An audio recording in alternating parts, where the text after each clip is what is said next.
اور ہر شخص یہ سمجھ رہا ہے کہ ملک انحطاط کی طرف گیا ہے.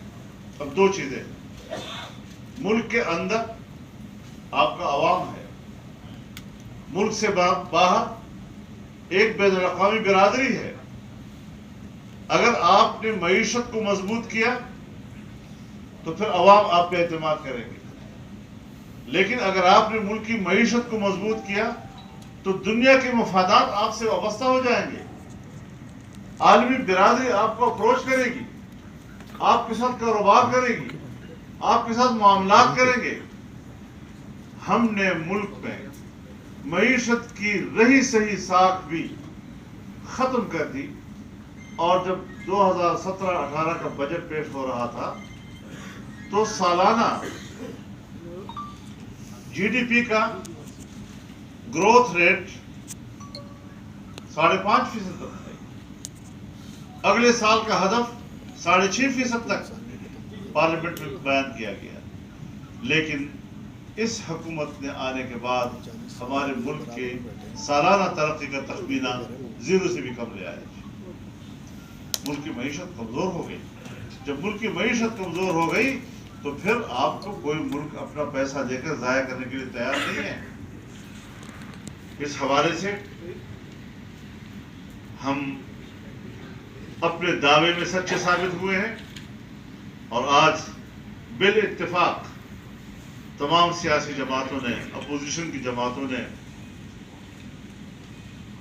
قومی اسمبلی کے سیکریٹریٹ میں عدم اعتماد کی تحریک پیش کر دی ہے، اور انشاءاللہ اب ان کے دن گنے جا چکے ہیں. ان کی بساط اب لپٹ چکی ہے، اور اب کوئی آئیڈیل باتیں ان کے لیے سود مند نہیں ہو سکتی. جو تم نے کرنا تھا وہ تم نے کر لیا. بڑے بڑے بلند بانگ دعوے اور کیا کیا کچھ آپ نے کہا قوم سے، نئی نسل سے. آپ نے دنیا کو دھوکہ دیا، آپ نے اپنے عوام کو دھوکہ دیا، آپ نے اپنی نئی نسل کو 1 کروڑ نوکریوں کا جھانسا دیا، جہاں آپ نے 50 لاکھ لوگوں کو پاکستان کی ملازمتوں سے باہر کیا.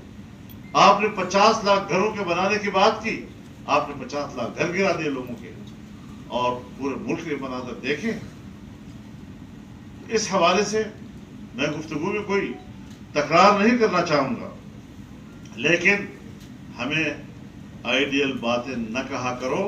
ہم نے تمہاری اس وقت کی گفتگو کو بھی نمائش سمجھا تھا، ہم نے اس وقت بھی ایک دھوکہ سمجھا تھا، اور آج قوم نے بھی، اس کے ایک ایک بچے نے یہ تسلیم کر لیا کہ اس سے بڑا دھوکہ پاکستان کی تاریخ میں ہمارے ساتھ نہیں ہوگا. تو دھوکہ اب دھوکہ ہی ہوتا ہے. اب مقبول نعروں کا سہارا مت لو. امریکہ کی مخالفت میں بات ہو رہی ہے، یورپ کے حوالے سے باتیں ہو رہی ہیں، ہم جانتے ہیں بہر رنگے کے خواہی جامن پوش من انداز قدر را میشناس. ہم آپ کو جانتے ہیں، تمہاری اصلیت کو جانتے ہیں، تمہاری حقیقت کو جانتے ہیں، تمہارے ذہن کے اندر کی خباثتوں اور غلاظتوں کو جانتے ہیں. آپ ہمارا مقابلہ کر سکتے ہیں؟ آپ ہمیں دھمکیاں دے رہے ہیں، آپ ہمیں دل سے گالیاں دے رہے ہیں. ظاہر ہے کہ جس ظرف میں جو چیز ہوگی اسی کی بو آئے گی. ان کے ظرف میں یہی کچھ ہے. تو جو کچھ ہوا مرض بڑھتا گیا جو دوا کا، جنہوں نے قوم کو، ملک کو مریض بنا دیا ہے.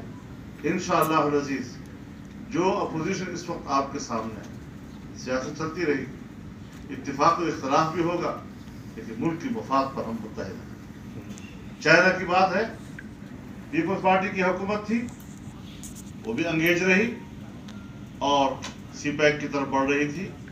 مسلم لیگ کی حکومت آئی، اس نے یہ نہیں کہا کہ پیپلز پارٹی نے غلط کیا، اس نے اس کو پروموٹ کیا، اس کو تسلسل دیا، اور ملک پہ بجلی کی پیداوار بڑھی. آپ کو چین جیسے ملک نے پوری دنیا سے تجارت کا شاہراہ دیا، ایئرپورٹس آپ کو دینا چاہے. ہم نے اتنے بڑے دوست کو مایوس کر دیا. पड़ोस में हमारा कोई नहीं, दूर में हमारा कोई नहीं, यूरोप में हमारा कोई नहीं रहा। हम लोग अगर बात करेंगे पाकिस्तान की मफाद की करेंगे। हमारी कोई दुनिया के साथ कोई दुश्मनी नहीं, इख्तिलाफ राय करते हैं। हमसे बढ़कर इख्तिलाफ राय कौन करता है? अमेरिका की मुखालफत अगर कभी किसी मौके पे आई है, हमसे कौन आगे बढ़कर वाशगाफ अल्फाज में इख्तिलाफ कर चुका है? मगरिब की पॉलिसियों से इख्तिलाफ का मरहल आया है, लेकिन इख्तिलाफ राय सियासी और जमहूरी अंदाज के साथ है। हमने बंदूक नहीं उठाई, हमने बंदूक की सियासत को रद्द किया है। हम मुल्क के साथ खड़े हैं, हम आईन के साथ खड़े हैं, हम जमहूरियत के साथ खड़े हैं, पाकिस्तान को मुस्तहकम बनाना चाहते हैं। हमारे किसी इदारों से भी कोई दुश्मनी नहीं, लेकिन उनके फैसलों से, उनके रवैयों से इख्तिलाफ का जब मौका आया है तो छुपाया नहीं है, फिर बरबरा इख्तिलाफ कराई किया, बसत एहतराम इख्तिलाफ कराई किया।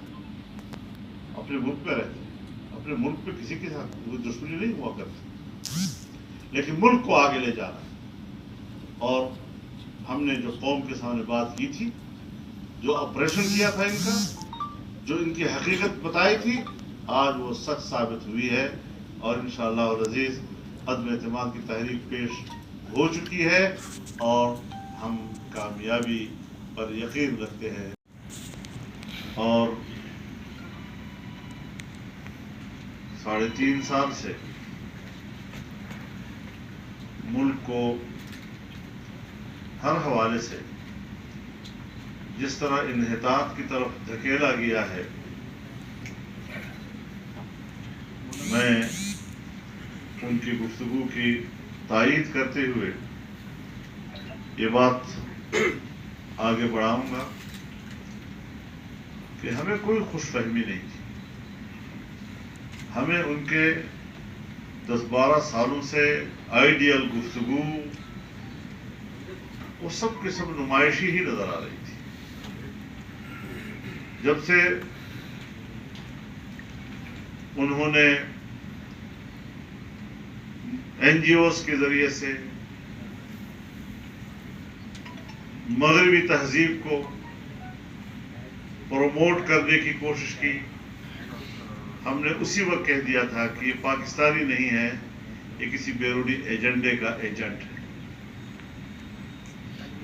और हमने इस्तिकामत के साथ अपने मौक़िफ़ पर कायम रहते हुए अपने नजरियात और अपने एतक़ादात और पाकिस्तान की बुनियाद और असास पर किसी किस्म का समझौता नहीं,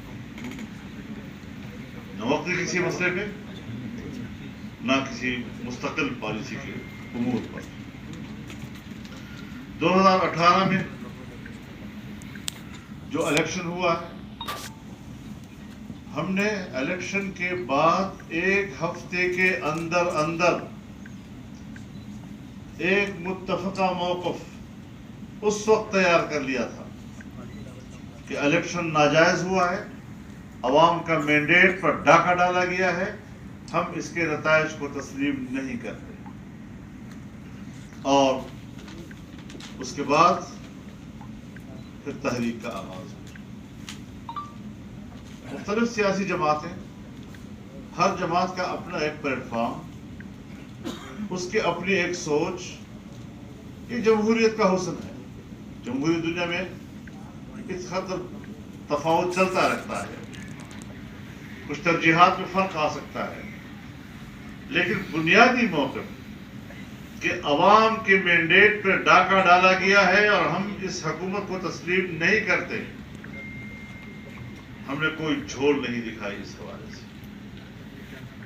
मुल्क के अंदर 14 मिलियन मार्च, उसके बाद आज़ादी मार्च, आज पीपल्स पार्टी का मार्च, ये उस जद्दोजहद का एक तसलसल है जिसने कौम के अंदर एक बेदारी पैदा की, एक शूर पैदा किया और इन सेलेक्टेड हुक्मरानों के असल चेहरे को बेनकाब किया है। बहनों, पहली बात तो मैं दोबारा आपसे माजरत करता हूँ कि मुझे देर हो गई। ट्रैफिक, जुलूस